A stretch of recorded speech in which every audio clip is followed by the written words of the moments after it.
Hello, everybody, and welcome back to another episode of the Champion Corner. Woo, woo, woo, woo. My name is Miriam Kim, and I am the owner and vocal coach of Go for the Gold Vocal Academy.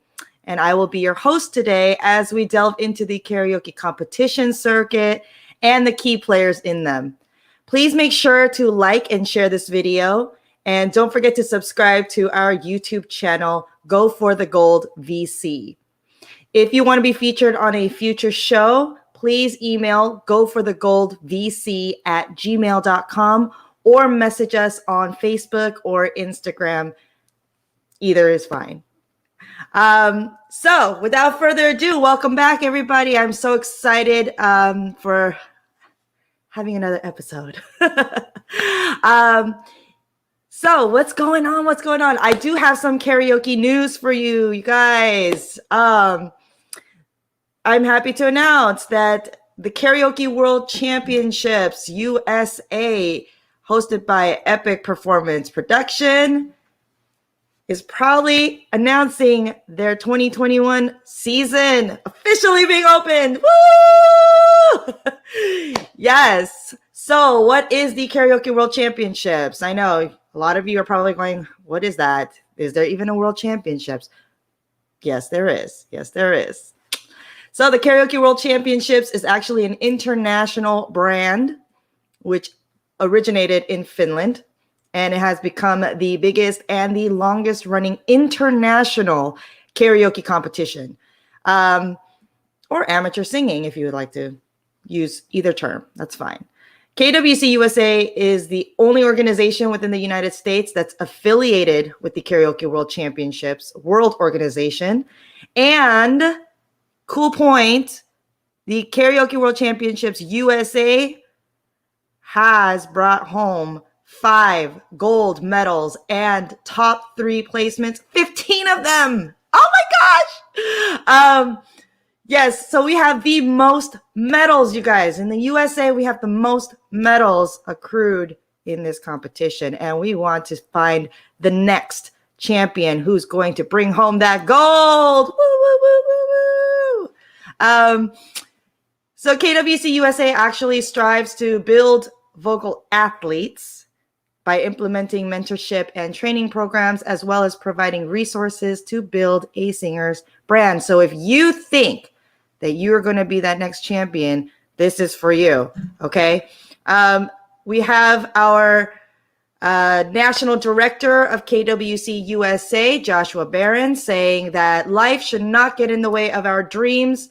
The next champion is sitting out there somewhere. It could be a single mother, a veteran, a farmer, people who may have given up on their music career due to life. So with this pandemic that's going on, people have started to work on their music again, and we want to give these people a platform to share their talents. Our next world champion is out there somewhere, and it could be you. If you guys are interested in trying out for the KWC USA season, 2021 season, okay, qualifiers are happening now, all right? You can go to www.kwcusa.com, register to try out for our very first qualifier on March 1st, 2021. All right. Lock in your spots, you guys, because trust me, this season is going to be insane. Okay. All the entries this year will be video submissions, and of course, nationals will also be video submissions, and so will worlds. But this is an incredible competition, you guys. Having been a champion of this competition myself, I can attest to the fact that it is by far one of my most favorite competitions to be involved with. So with that out of the way, again, if you are interested, www.kwcusa.com. Go there for more information and to register, because we want you to compete. Okay? You could be that next champion. So, speaking of champions, I have a very special guest with me today. He is one of my best friends of all time. Absolutely stellar vocalist. Oh my lord. Trust me, as soon as you hear this guest sing, man, your life will be transformed. Oh, transformed, transformed. I remember when I heard him sing the first time, I was through the moon, and I am happy to introduce the 2019 KWC USA gold medalist, my dear friend, Michael White. Yay, Hi. Michael! Hold on, let me switch this to that. Yay. Yay! What I got a Woo! hey, Hey, hey. Um, Welcome to the show. Thank you so much for having me. I'm glad to Oh, be here. awesome. You know, they're gonna see a little, I wanna see some sass. I wanna see some energy. I wanna see, Uh-oh, hey, you ain't met. hey. Hey, hey. Yes. So to start off, for the viewers that do not know who you are, because I know you as someone near and dear to my heart, but there are people and viewers who Aw. do not know you. So just go ahead and introduce yourself, what you do for your day job, a little bit about Okay, you. okay. Okay.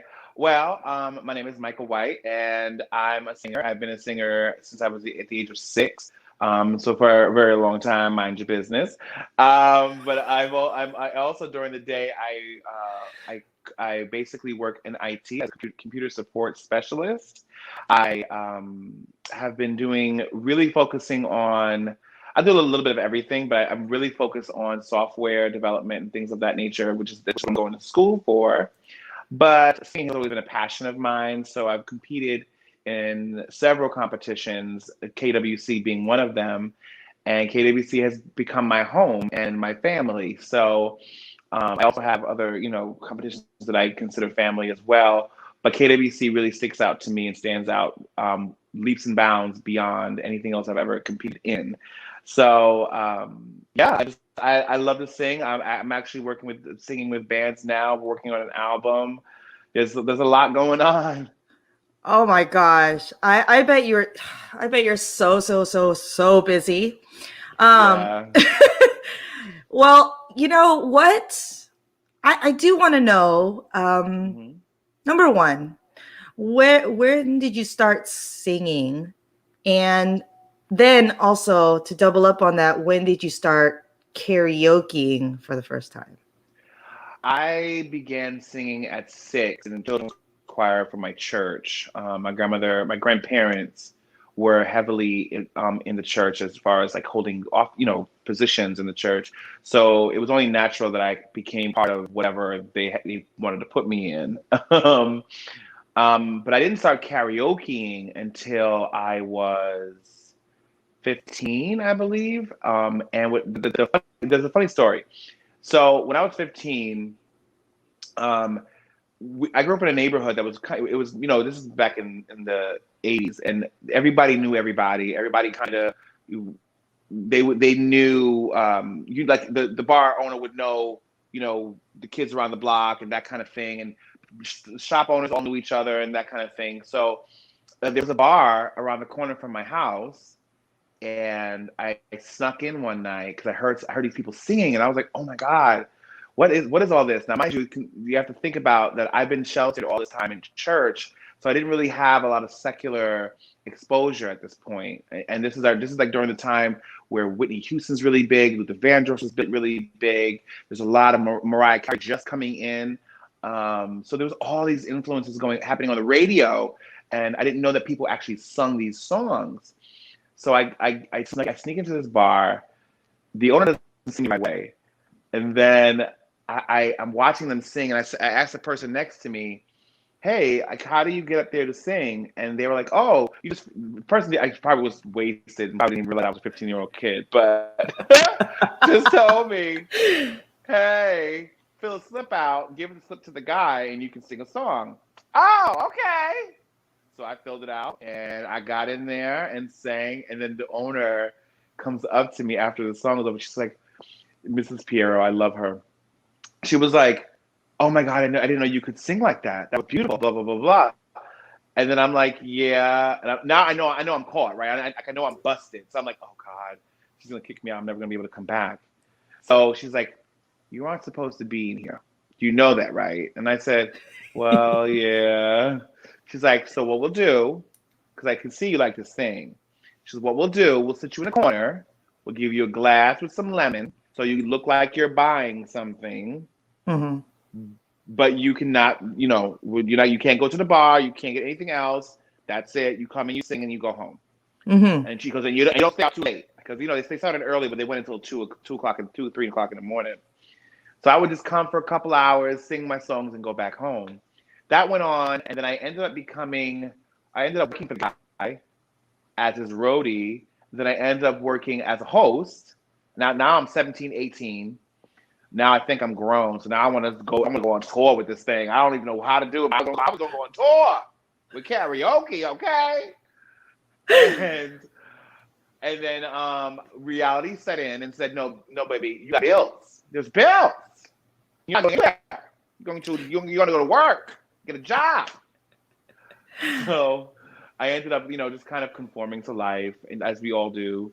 And I began working an office job and focusing on that. And thankfully, I had the background from my dad to build computers, and I understood computers, and I was able to kind of transition into a really good corporate job. But it took a while. It took a while to kind of find my way. But Mm-hmm. music was always there. Karaoke was always there. That was always my outlet. And then even at the age of 18, 19, and 20, I was able to use karaoke to diffuse a lot of, feelings I had, stress I had, and, I had a baby at 22. So, I mean, well, I didn't have the baby, but I was part of the process of the baby. But, it was a stressful time, to be so young and to be a dad was a lot of pressure. And I used karaoke to really help me get through that whole period, college, the whole bit. It was a lot, but here I am, and that's my story. Wow. Wow, wow, wow. I mean, to start karaoke so young, or at least having that first experience into the subculture of the karaoke community, and just growing up in it. Uh, Mm-hmm. what does karaoke mean to you? I mean, you mentioned that it saved your life in a sense. And so what does that mean? Yeah. Like, what does it mean for karaoke to be in your life? Well, my life has up until this point because now it's better. But growing up, my life was very hard, very, very hard, and very dark. Um, there weren't a lot of bright spots, and karaoke was the only bright spot for me. Mm-hmm. Um, I went through a lot of therapy and to deal with the day-to-day stuff, but karaoke for me was a way for me to take to escape from what was going on around me, even for just an hour, even for just 2 hours, to just focus on a song, focus on an artist that I liked, or learn about a new artist that I didn't know about. Like that's how I learned about the Beatles. That's how I Mm-hmm. learned about.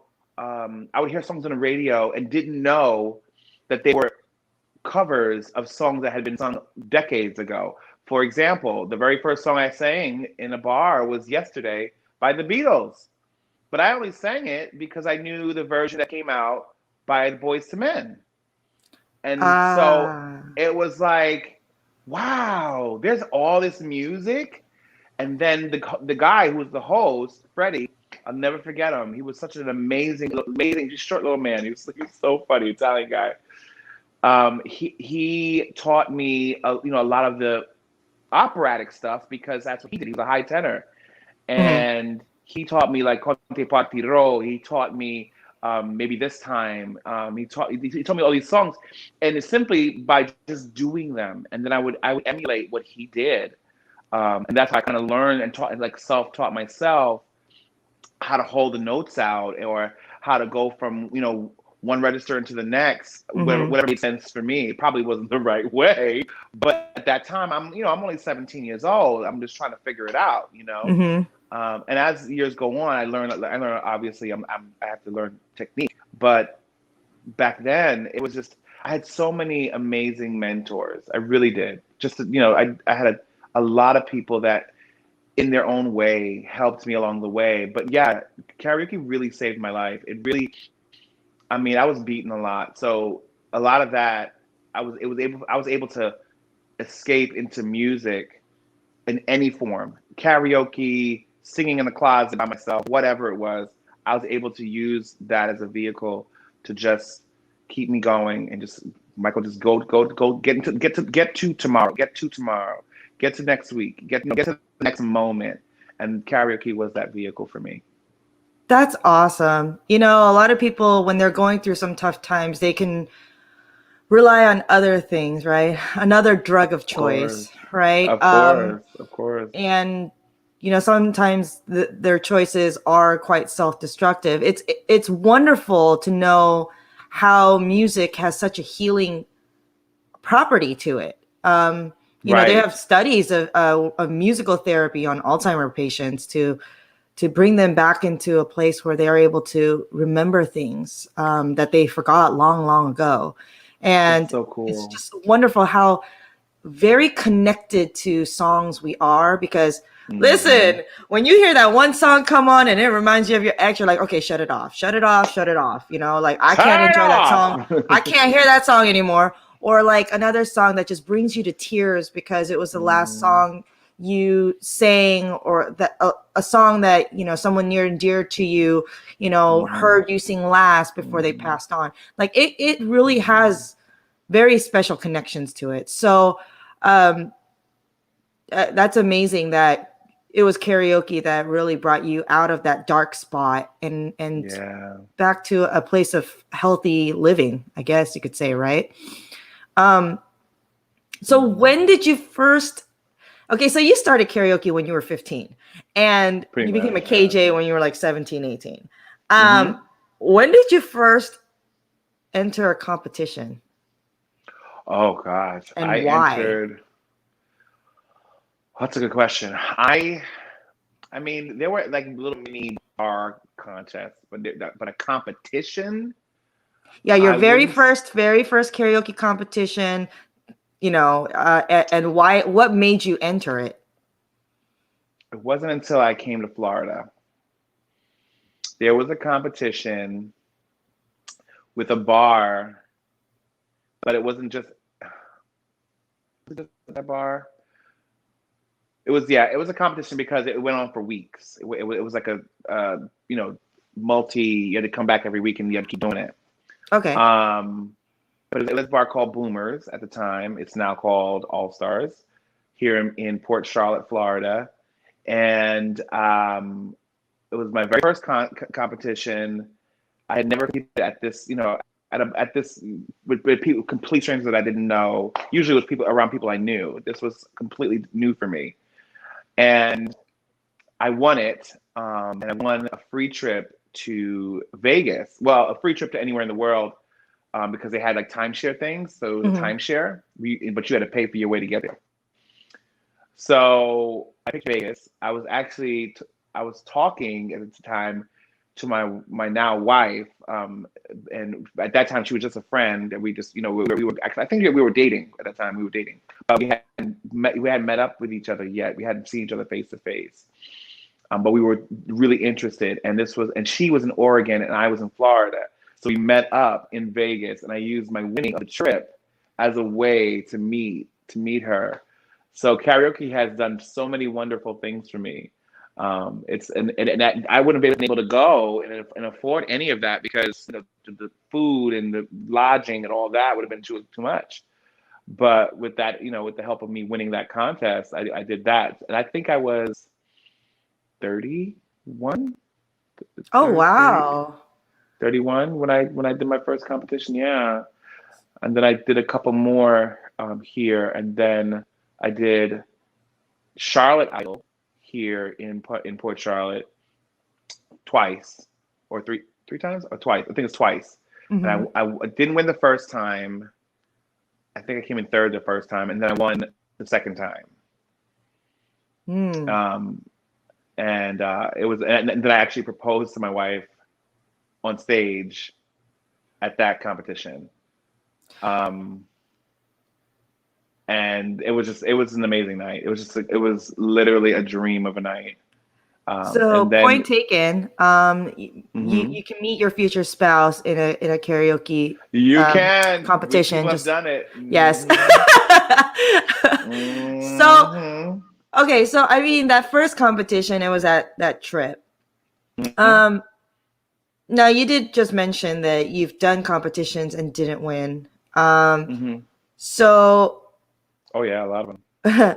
w- okay, these two questions actually kind of go hand in hand in a sense. So I'm going to ask them both, and then you can answer them. But Okay.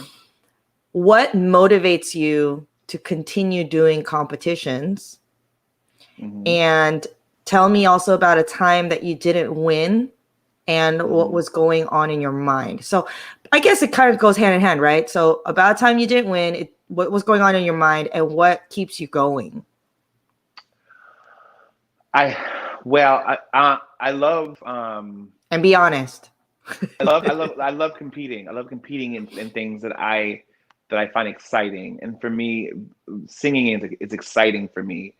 Um, Not in the way that most would consider exciting, but for me, singing evokes a lot of feelings for me. Like when you see me on stage, that's just me. I'm not putting on a front. I'm not giving you an act.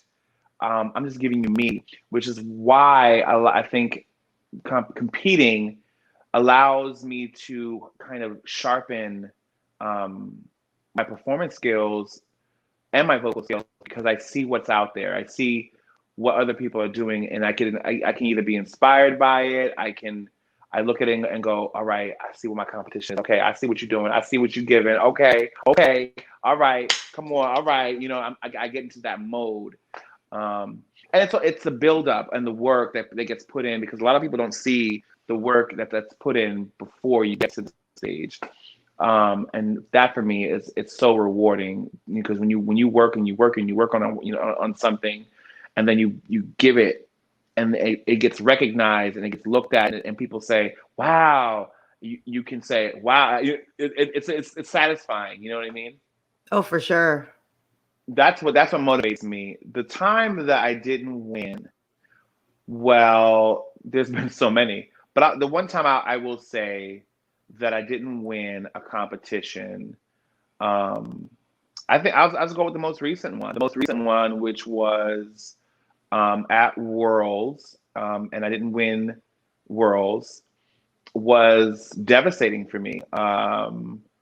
It hurt. It stung a lot. It stung me deep because I had put so much work and energy into really, and I think what it was, I felt so much pressure from winning nationals and going to Worlds that I had something to prove, and there was this legacy on my shoulders that I felt like I had to maintain Mm, and take with me, you know, and win. You know, I had to win. Um, and of course, you know, hindsight's 2020, and I know that now I didn't bring the strongest, you know, song list, but I've gotten the most amazing memories out of it. Um, but at the time, I felt devastated. I mean, it was my whole world came crashing down at that moment. I thought this was it for me. I go, oh, that's it. I'm not going to be anybody now. mm, And those fears, you know, from even when I was a little kid, kind of rushed in, and we're like, "See, we told you." You know, those voices in your head that kind of tell you that you're nothing, that you won't ever be anything. Those things we struggle with every day. Every one of us struggles with it. That tells us that we're never going to be anything. Well, those things popped in my head, and I think that's where I lashed out the most at was just the frustration of it all. mm-hmm. And just not being understood, you know, artists artistically not being understood for what I presented, I think for me was the most frustrating. Yeah, that would be. And I remember Worlds being the way it is. Although I have my own opinions about that. Okay. I have my own opinions. I don't think anything was wrong with your song choices, first and foremost. You performed every single one of those songs with the finesse of a champion. I do know that year at Worlds was very, very competitive. It was some of the best vocalists I've ever heard ended up on that stage. So, honey, listen, viewers, don't let him fool you. Okay, he did come in 5th in the world, so let him not fool you about that. Okay, I gotta say it. Top 5 in the world when there was no gender category. So the male, like everyone competed against each other. Okay. And he came in top 5 in the world. So of one of the most toughest vocal competitions I have ever seen in all of the world finals that I've ever watched. And I've been watching KWC World Finals since 2011. So trust me when I say it was probably the most. It was rough. It was very rough. It was very rough on everybody. Yeah. But the positive on that is he came in 5th in the world. And we were in Japan. So that was insane. That part. Right. Yes. So there's always a light at the end of the tunnel. Yeah. Oh yeah, for sure. And I know that for you that pressure of having, I think we had back-to-back years of gold medals. And I think that would also maybe have compounded on you. Like, okay, I need to bring home a gold because, USA brought home the gold medal from Worlds in 2017 and 2018. So now it was your turn. So I can definitely, sympathize and empathize with that feeling of like that immense pressure. Now, you know what? That's just speaking about your performance, sir. When he tells you that his song choices were like, no, here, I want to. Well, I meant in comparison to some of the other. We ain't gonna go there. Okay. I'll show you why I have to disagree with Michael's analysis of his songs, and I hope you guys enjoy this. Okay. Oh my God! No, you're not. Oh, yes, I am. Ready? Enjoy. Here's Michael White at Worlds. God.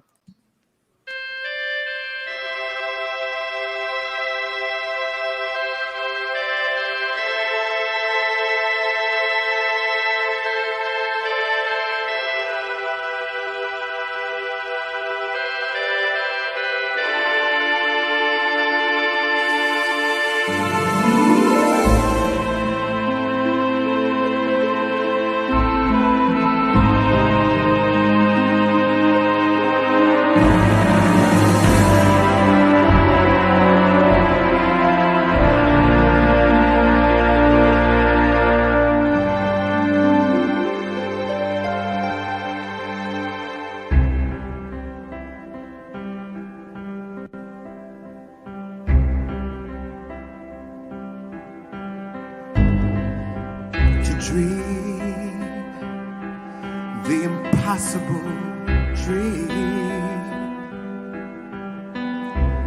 to fight the unbeatable foe,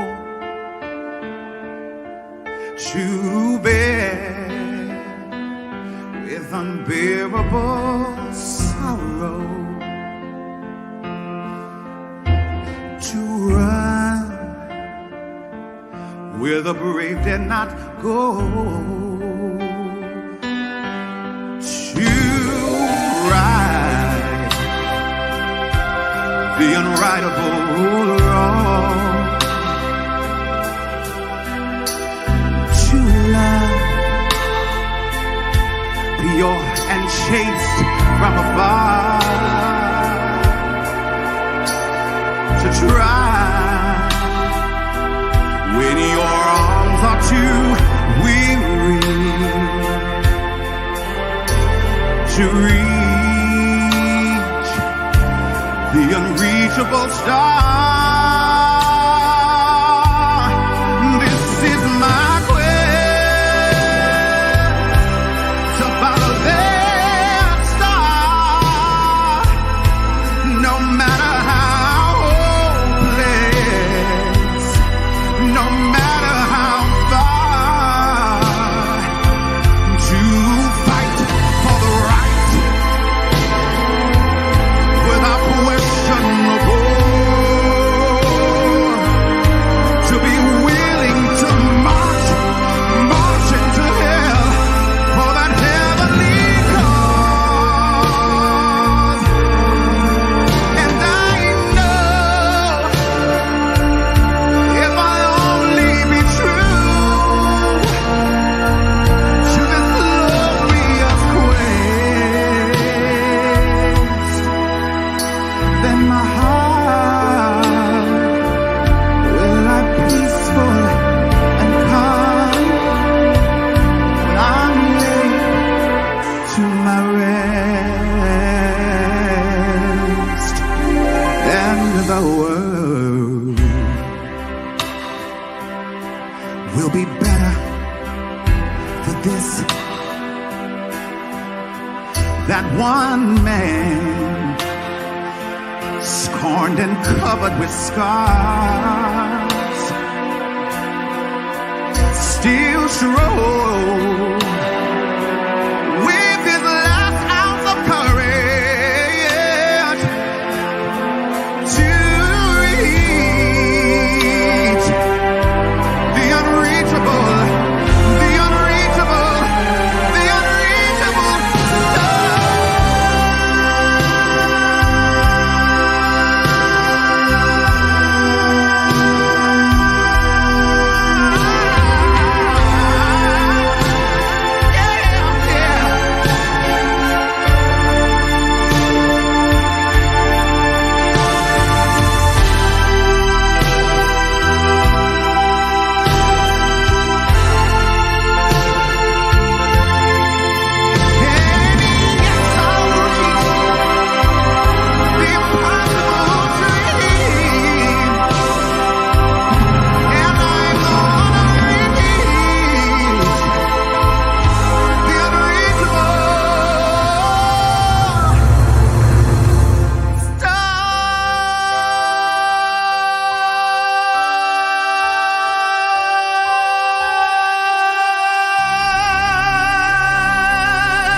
And there we have it.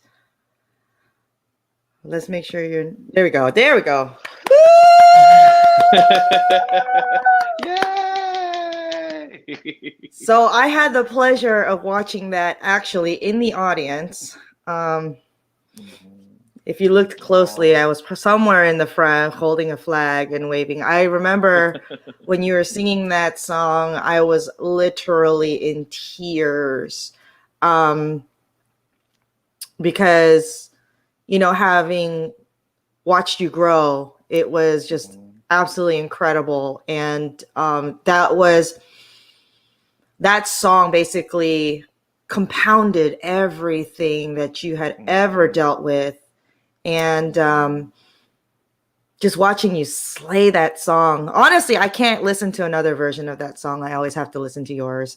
Anytime someone's like, oh, I want to sing that song, I'm like, okay, I need you to watch Michael White.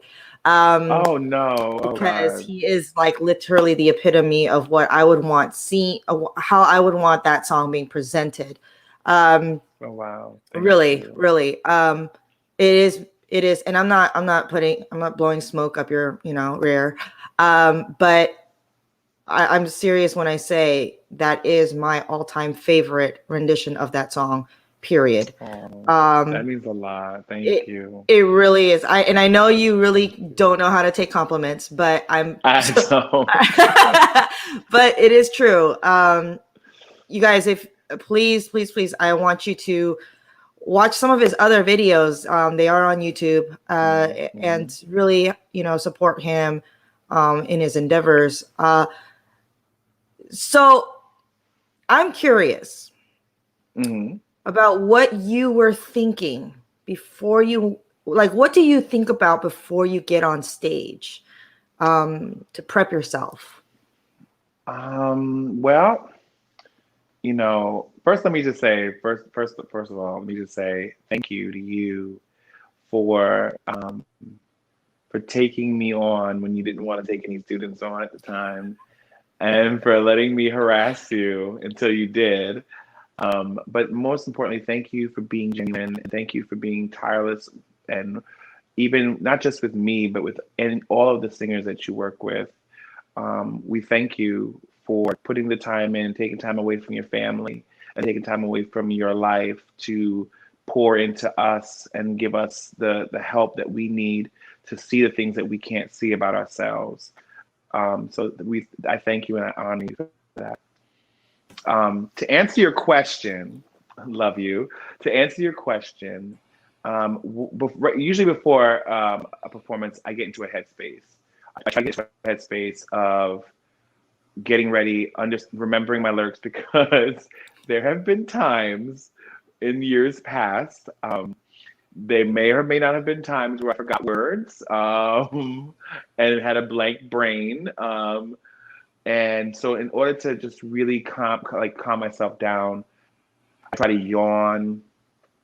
I try to practice my trills and my exercises to get my voice up to par where it needs to be. Sometimes you'll even see me hop in place to kind of get my energy up, and really kind of force my my whole body just to get into mode. And I'm usually thinking about the audience. I'm usually thinking about, what are they going to like this song? Are they going to accept this song? Are they going to get my vision of this song? That's usually typically what I'm thinking about right before I go on stage. Yeah, I feel like a good number of us think about that. The hopping though, it's funny because when you say you hop around sometimes, I'm like thinking about like MMA fighters right before they're about to get in the ring. Where they're kind of like, whew, like shake it off. I'm gonna, we're gonna get this going, and just kind of get that energy pumping. Hey. Yeah, I can totally see you doing something like that. Can I tell you a secret? Can I tell you a funny story really fast? Go ahead. So I was doing that in Worlds backstage, right? Right before I had to get up and do. Right before I had to get up and do that song you just played, I had done Home, right? So Michael Yelvington was like, "Oh, that was great, blah blah blah. That was great job." And then I was getting ready to go do this song, and he wanted me to say a certain phrase in Japanese, and my mind is completely off to the. I'm in mode. I'm in performance mode. I'm zoned out, right? Yeah. And he comes right here and he goes, say konichi da da da da whatever it was. And I was like, okay. I didn't even look up. I didn't even ask him again. Completely forgot what he wanted. So at the end of the song, when you see me say arigato something something and run off, is because I couldn't remember what he wanted me to say. I just stopped and ran away. I ran away. I didn't know what to do. I felt like I let him down so bad. I was so embarrassed. So embarrassed. But that's a little funny story I wanted to share. Yeah, I mean, it would be really difficult, especially if you don't speak that language. Especially with, and it wasn't like arigato goizaimasu. It wasn't that. It was something else. It was something he wanted me to. It wasn't like the regular, arigato goizaimasu. It wasn't that. And that's why it was like foreign. I was like, wait, I don't know that. I learned that. Like, you know what I mean? I was like, wait, you're doing too much. You're doing too much to me right now. Oh God. Oh, I love it. I love it. See, even in the biggest moments, sometimes we have our humanness too, Yeah, like that we have to think about. Um, so what of was your course, strategy? of course. What was strategy when it came time? Let's go back to when you were prepping for nationals. Okay. What strategy, and even for worlds, realistically, what strategy did you take on that was different than other competitions you did, that Uh, didn't give you the well, that's win? easy. That's easy because the strategy I used was yours, which was understanding the scoring system that I was in, and getting the highest scores in each of the categories that I could get, early on, Hmm. and allowing that momentum to propel me to the next phase, or to the next cut, or to the next level. Um, Before, I had never even thought about the categories. I simply would go and just sing. And, it is what it is. And I would let the chips fall where they may.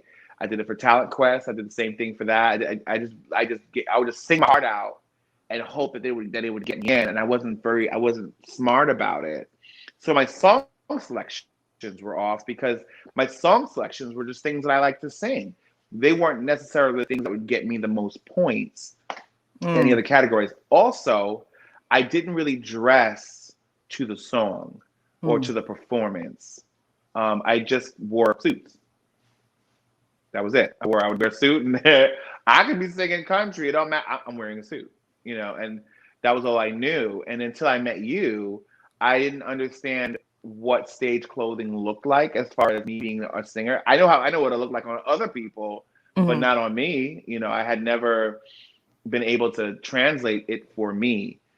So it was really eye opening working with you and understanding, okay, for home, you need to have this look. And for the impossible dream, it needs to be something like this, or just think of things like that. And it got me into the headspace where I could artistically make my own decisions, but I had a direction. I had somewhere in which to start from and go, okay, now I see where she's going. Yeah. Let me go that way.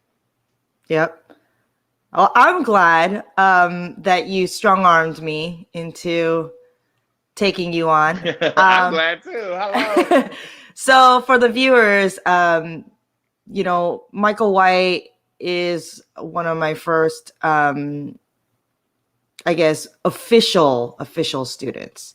And at that time, I was also going to compete in the duets category for KWC USA.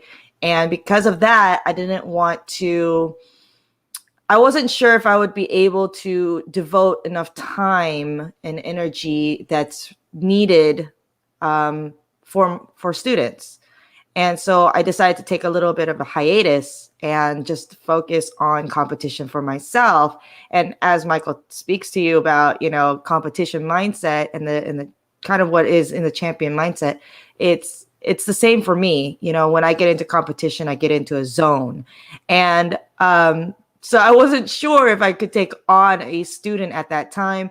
And Michael would not take no for an answer. I I tried to defer him to other vocal coaches that I knew, and he just would not have it. He said, "No, if it's not you, it's not anybody." And No. I said, "Oh, okay." Um, but I worked him.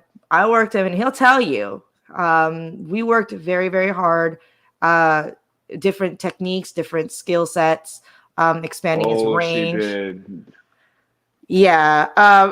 And it's all about finding songs that work for you, but and highlight your strengths, but also, you know, It was yeah, a lot. also working on your weaknesses and strengthening that, building it. So it's no longer a weakness. It can now be used as a strength. And I think, the reason we played Impossible Dream is not just for the message that he was singing, but it was also all the work that had to go into that song itself. Mhm. And, we worked very, very hard on finessing it so that it came across to the best of its ability, right? So I really thank you for strong arming me. Thank you. Because realistically, I find no greater joy than seeing the success of my students. And I remember when you were announced as the winner, you pretty much fell out, and I fell out with you. I think you were crying on stage. I And literally, I think I passed out for 3 seconds. yeah, I know you were holding on to Dion Zell, who was the second place winner, and your partner at Worlds.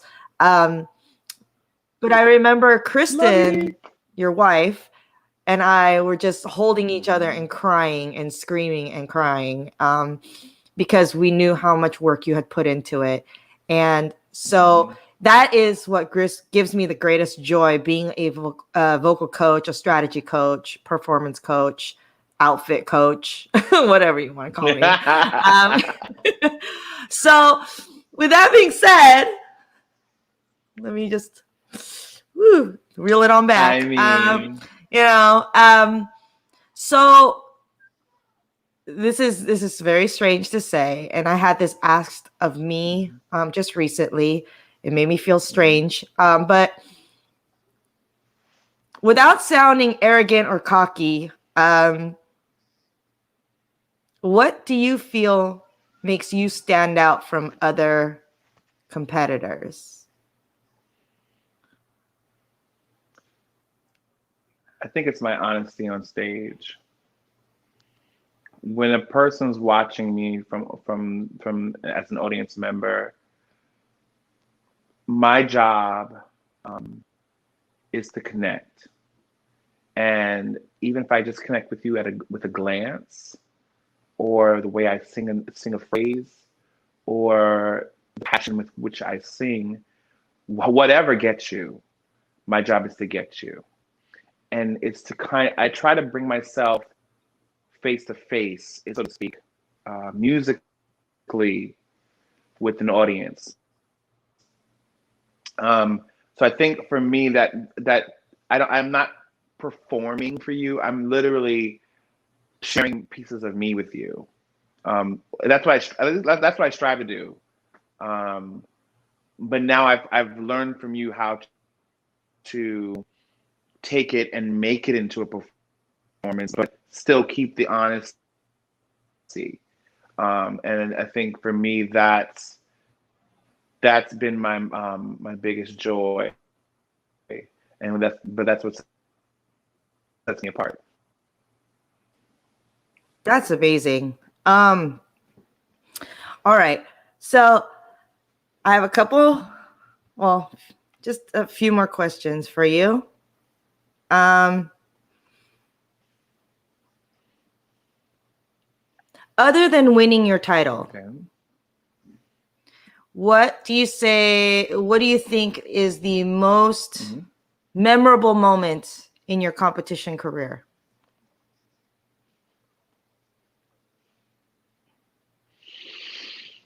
Proposing to my wife in the middle of a competition was the most memorable to me.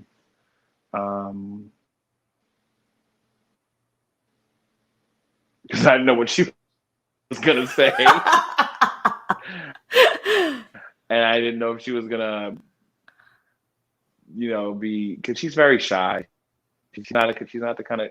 I'm the exact opposite of her. And I was like, oh God, I hope she doesn't get mad at me and like storm off stage, because I had her. The things I was good. She was supposed to be like a prop for the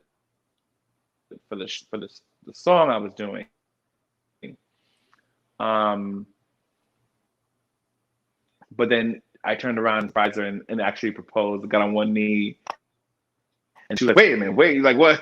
So she's like, oh my God. But yeah, and that for me, that was the most memorable moment of my life, because that's when I think my life took a turn. and solidified, and it went from me kind of just coasting through life to actually having a life, and sharing it with someone. That is seriously beautiful. I don't think any moment can top that moment, right? I mean, that is the start of a new life, a new chapter. Um, so as a champion, as someone who is not, who, I would say a veteran of competitions, right? Um, what tips would you have? I'm speaking slowly because I know that your connection's a little wonky sometimes. Florida, gotta love it. Um, so what tips would you have for up and coming competitors who are new to karaoke competitions and would like to get involved? Mhm.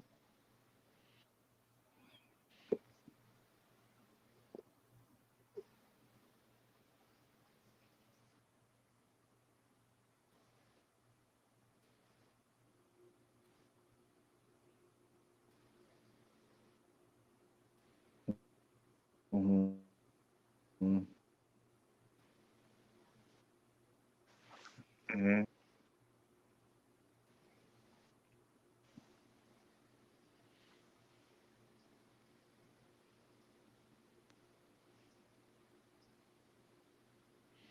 Okay.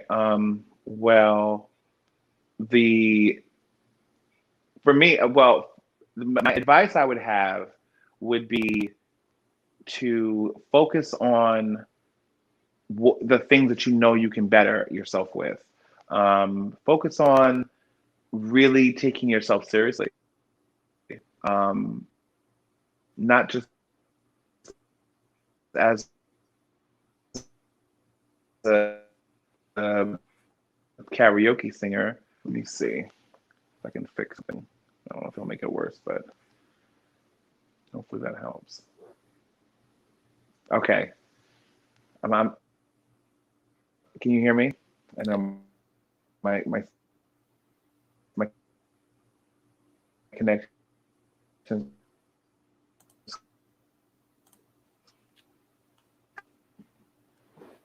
kind of spotty. I'm just listening for the hum and making sure that that's coming in clean before talking. Um, yeah, so it was glitching out a little bit. So hopefully you can hear me just fine now. Um, let me just make sure. Wait. Okay, I think we're good. So if you can repeat that, that would be great.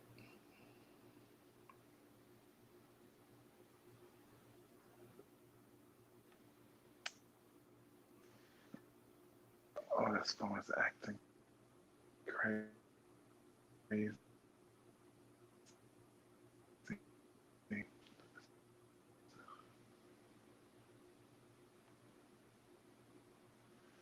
Okay, it just keeps giving me an unstable message. All right, so basically, what I'm saying is, um, you have to take yourself seriously as not just a karaoke singer. Talk to people that are professionals in that area who may be able to help you understand what that may look like. Um, but more so, it sounds good. Sing a song that you connect to. Find songs and find music that you ultimately connect to and show the best parts of you to your audience. And make it more of a conversation musically between yourself and the audience. Um, don't focus so much on am I going to win. Focus on how can I connect to these people that are looking at me. Um, how can I interpret the song? Tips and tricks I think would work for any particular singer. I don't care what it is you're singing. If you've won me. You've won me over as an audience member, and I think that's where you're going to do best. I think that's a great tip to give to up and coming competitors. And I still think that's a great tip for any veterans too, because just because we were in the game for a while doesn't mean that these tips do not apply to you as well. So, that could be what, gives you that edge next time to go ahead and win. Are there any, so aside from karaoke, I know you said you were working on some music. So what kind of current projects are you working on for your music? Mhm.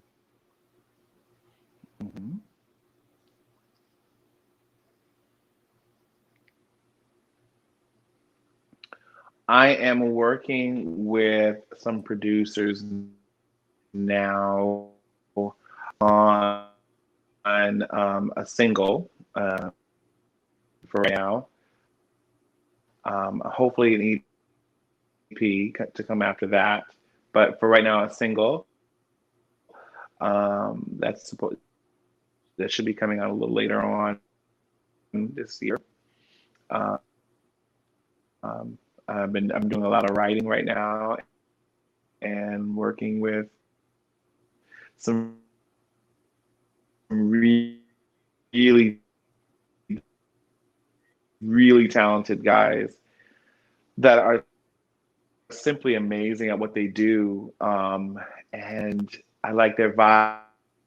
I like everything about what they put out, and some have been in industry works and what works in in the industry, so that I can put my best foot forward.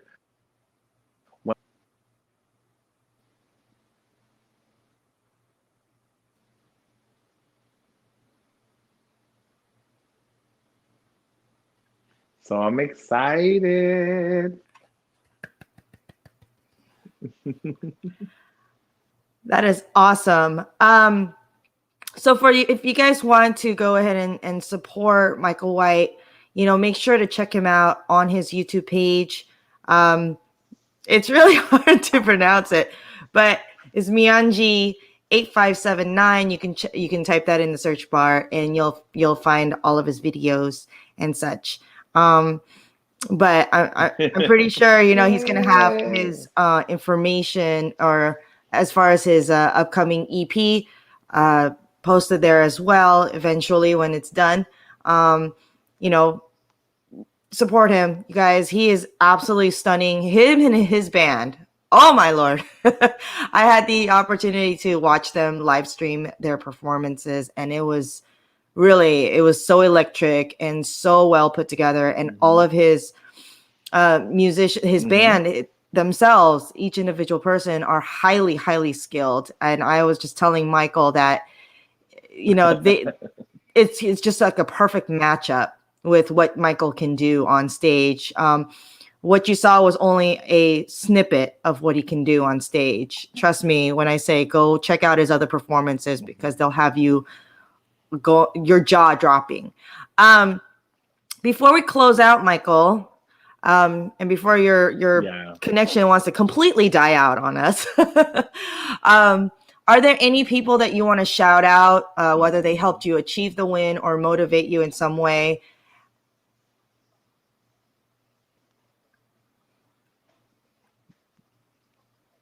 Mm-hmm.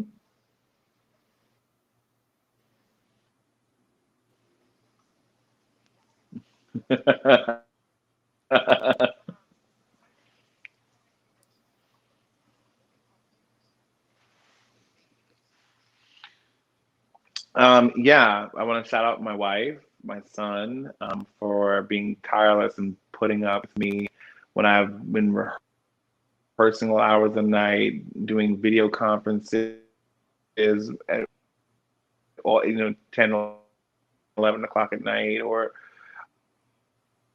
constantly supporting me. I want to give a big shout out to you and to Josh and to Michael Yelvington and to Miko, and to Garvando, and to Thomas Haig, and to just everybody at KWC for just always me and supporting me in whatever endeavor I do. I also have I have a documentary that I've been asked to be a part of, which is amazing, which is being done by my friend Tony White. No relation. I wish that was, but no relation. From LA, and that's gonna be amazing. So check him out on YouTube as well. He's amazing. So that's all I really want to shout out to. Wonderful. Well, thank you so much, Michael, for coming on my show and being my featured guest here. You're always welcome to pop in at any given moment, in which I will probably do that in future shows, just have you pop in. But you guys, again, if you are interested in being featured on my show, please go ahead and message me. I do have a little ticker down there so you can see where you need to email me, or you can you can message me on Facebook or Instagram as well at Go for the Gold Vocal Academy. And I think that's it for our session today. Thank you so much to all my viewers who are watching. We will be back next week at 4 o'clock Pacific Standard Time. And I have a new guest for you, a new mystery guest. So pop in, say hello. Please do not feel weird about commenting and everything, because we do see them after the show. So we can get back to you. But other than that, please be safe out there. Wear your masks, social distance, love each other, share your music on any social media platform. We love you guys so much. Have a great night.